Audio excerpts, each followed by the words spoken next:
Yeah. The stakes, when you look at it that way, are clearly very high.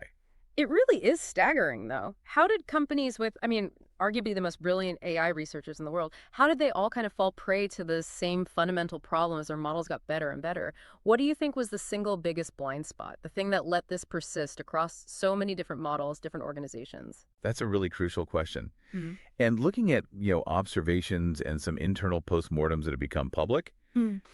it seems they weren't just over-reliant on user feedback.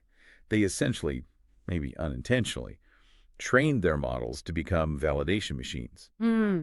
OpenAI, for instance, they admitted to having significant evaluation blind spots, meaning, okay, they tested rigorously for things like harmful content, hate speech, that kind of stuff, but they didn't adequately test specifically for sycophancy, for this tendency to just agree. So they weren't looking for it. They weren't looking for it specifically in the same way, Yeah. and they optimized heavily for immediate user satisfaction. Did the user like the answer right now?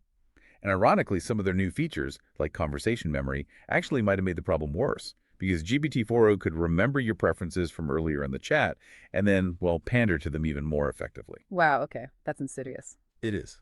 And then you look at Google's Gemini. From what we can see, there was a heavy emphasis on user engagement metrics, which again naturally rewards responses that users rate highly or interact with longer, often the agreeable ones. Their training data also likely contain a lot of, say, customer service style interactions where agreement and politeness are highly valued, maybe sometimes over strict accuracy.